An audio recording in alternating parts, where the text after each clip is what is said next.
大家好，我係八姨婆，今集同大家講下呢，喂，一啲內地嘅短劇呢，喂，好 hit 㗎喎，早一兩年，但而家呢，全部啊俾 AI 呢搞掂晒啊！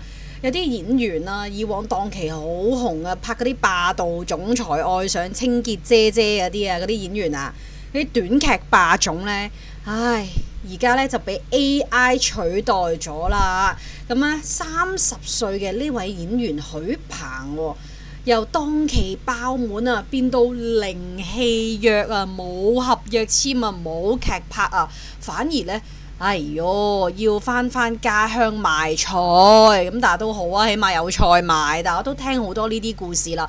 我另外呢，早前睇咗一個女演員啊，又係話哇好好揾啊，一日幾千蚊人仔拍套短劇，哇咁嗰個同個同事講話啊，我覺得呢，就算我拍唔到嗰啲咩大劇啊，做唔到啲咩一線花旦都唔緊要啦，係嘛？有另外一個出路啊嘛。喂，內地嘅演藝圈幾大競爭啊？唔係個個都話拍到咩央視啊、湖南衛視嘅喎，即係而家短劇本身都係一啲貨演員嘅出路嚟㗎嘛，係嘛？生得靚靚女女高高大大咪做下霸總咯，啱唔啱啊？唔係啦，而家有 AI 陰功咯，AI 嘅成本呢，仲要話係真人嘅10%，咁係老闆識得投資識諗嘅都會用 AI 啦，係咪啊？即係你唔好話乜嘢啊！而家咧，八姨婆呢啲講新聞呢啲都好多 AI 㗎，咁但係點解我又唔用呢？就係因為我覺得呢，即係有時候有啲咁新聞啊，同大家傾偈啊，即係咧就想抒發下自己意見咯。咁你 AI 實係分析得好好啊，好理性啊，優點缺點都講晒出嚟㗎，但係冇咗個人情味啊嘛，即係諗住唉。即係陪伴下大家有把聲音啊，分享下自己嘅睇法。嗱，八姨婆嘅睇法未必係最啱㗎，係咪先？你講嘅嘢，你諗嘅嘢都係啱啊，同大家分享有人情味，有人嘅意見。咁啊，所以咧都明啊，即係 AI 嘅成本咁樣，即係連諗都唔使諗，打開篇新聞都唔使掉俾佢，然之後講咁樣啱唔啱啊？好多唔同嘅，好多即係各取所需咯。咁嗰啲又好有理性分析，好好嘅。咁但係人情味同陪伴感又另外一回事啦，啱唔啱啊？咁啊，所以咧你問我都會睇短劇，但係你話哇用到 AI 做短劇啦，咁啊我真係又未睇得慣咯。即係我有時有啲太人工智能嘅嘢咧，我都未頂得順㗎，嗰啲片啊嗰啲嘢咁樣。但係無奈你唔能夠話抗拒。時代嘅進步係要跟住㗎嘛，咁啊唯有去適應咯。但係就導致到好多短劇嘅演員呢就冇公開啊。咁啊，中國內地 AI 短劇呢就喺26年大爆發，係啦。其實早2年呢都仲有真人拍㗎。其實呢，有個香港有個演員啊，做過新聞女王㗎。之前呢睇呢小紅書呢都係即係幾好㗎，起個頭起得幾好啊，拍好多內地短劇啊，做下霸總。但係而家睇嚟個勢都係唔係好掂，即係。人工智能會取代到呢啲短劇，咁其實係咪就等於回歸翻長劇呢？係咪即係啲正劇嘅就取代唔到啦？真係一啲正式正劇嘅演員，但係無奈嗰啲門檻又高又貴，亦都唔肯嗱，即係好似 exactly 香港娛樂圈咁，喂，有幾多部戲開緊啊？即係有古老闆都搞唔掂啦，啱唔啱啊？係啊，即係有幾多機會嘅啫？你明唔明啊？正劇長劇個個演員都想拍。咁例如你短劇啦，短劇揾啲出路啦，咁亦都有 AI 取代，係啦。咁啊，第一季上線，12.8萬部，佔比超過95%，即係話其實你得翻嗰5%係真人，我諗遲啲99甚至乎100噶啦。做咩要用真人啫？真人要俾人工，我用 AI 係你全部真人片嘅10%。你老實講，我係個商家，我係投資者，我都識諗啦，啱唔啱啊？即係我唔係話我都想睇真人啊，但係問題現實個成本問題啊嘛，個成本壓縮到咁，用人工智能可以。咁啊，以霸總形象走紅嘅男演員許鵬啊，今年3月呢，哇冇晒邀約啊，嗰啲邀約嘅片呢減晒。完成最後一部作品之後呢，就已經無戲可拍啦。但之前唔係㗎，上2年呢，哇戲接戲，劇組接劇組，一日幾千，一日過萬人仔咁樣揾嘅。咁啊被逼啦，返山東老家咧接手80幾歲嘅爺爺生意啊，賣菜啊。咁好彩，我覺得佢之前就應該會揾好多嘅。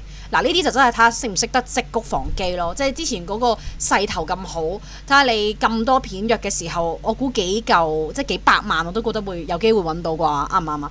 即係你真係咁紅啦，咁咪靠住啲錢咯。我覺得要懂得積穀防饑。呢個年代呢，話變就變噶啦，即係你呢刻揾得多，又唔代表你下一刻揾得多，係嘛？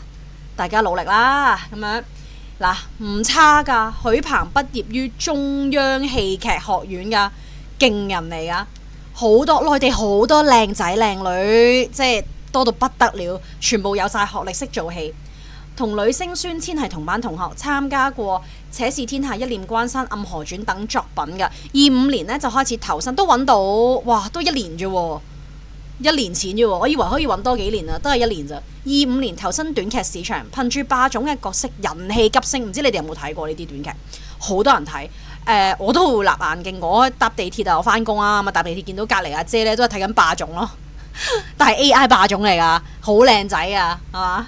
係咪？但係真人嘅霸總咧，最高峰期咧係可以拍到15至16個鐘，連續1個星期只係瞓2-3個鐘都照殺，咁啊梗係照殺啦！好彩咋，你因為都揾唔到啦，你而家揾唔翻㗎。而家你瞓一星期瞓足1個星期都得啊，因為而家冇片揾啊嘛，明唔明啊？即係人哋用 AI 用電腦啦嘛，咁啊陰公咯，咁啊翻鄉下賣菜啦。不過做下 KOL 都得嘅，呢個樣啊幾青靚白淨，幾靚仔啊！咁你做得霸總呢個角色呢，你身高啊、樣貌啊，由中央戲劇學院畢業一定唔差嘅。你有知名度呢，做下網紅啊、小紅書、抖音應該都唔會餓死嘅。我覺得嗱，今年26年3月拍完之後呢，突然之間發現嗰啲邀約呢急速減少，係咁噶，係咁噶 freelance 係咁噶，好驚噶，好多人驚啊！你突然之間上個月爆片，今個月冇，咁啊驚啦！不得不離開浙江橫店啦，喺橫店拍㗎啲片。咁啊，翻屋企老家青島咧，接手80幾歲爺爺嘅農產品生意啦。咁啊，賣一啲大葱啦，哇，其實好欣賞喎，係咪啊？呢個年代愈強愈強，遇到難關就要變㗎啦。咁你而家係唔用真人啊嘛，你用 AI 啦嘛，我咪變咯，去賣嘢咯，做翻腳踏實地咯。嗱，有啲人話藍領嘅工咧又少啲難啲俾人去取代啦。咁老實講，呢啲賣農產品就真係少啲，農夫都難啦。你農夫個機，其實都唔係啊，農產品都會有機器可以幫到啊，遲啲都驚驚地嘅。唔係，但係食物呢樣嘢你要必要咯，暫時應該好啲嘅，賣下葱，賣下豆芽。咁啊，親朋戚友就唔了解啦，咁就話啦，我好欣賞喎。佢話演員呢，只係一份職業，冇戲冇劇拍啊，就轉工咯，咁樣養活自己，靠雙手踏實賺錢，一啲都唔丟架。講得好好，講得好好。我見到除咗呢個之後，仲有短劇霸總啊，仲有張小蕾啊，亦都係因為 AI 衝擊而失業啊，全部人啊，哇，好多好多喎都。我見到好多新聞嗰啲內地演員呢，都突然之間冇晒片約啊，好陰功啊！咁嗱，儘管啦，而家每個月啦，以前可能就幾十萬啦，你拍短片，而家就幾千蚊人仔，都冇放棄過表演㗎。許鵬呢，就面對 AI 虛擬演員，因為其實係啊，因為虛擬演員點解咁平啊？唔使化妝，唔使休息。我想講佢話好慘啊！頭先佢講到話拍劇拍到1星期淨係瞓2個鐘 ，AI 人工智能就係嗰2個鐘都唔需要瞓。咁你作為投資方，係咪會揀嗰個先？即係機器咯，揀部機器咯，係嘛？唔使食飯喎，連飯盒錢都慳翻啊！你去廁所嘅時間佢都慳翻，拍多一部電影啊，可以陰公陰公。咁啊，唔使休息啦，效率高啦，係成本啊，只係真人嘅1/10。咁所以呢，佢就覺得唉，都係好難啊咁樣。然之後啦，佢話工作呢就冇高低之分，只要仲有機會呢，都係想做戲啊！哇，連李若彤演短劇呢都被質疑喎，我見到演藝層級下沉，霸氣反擊。係演員唔係神仙，係啊，我認同啊。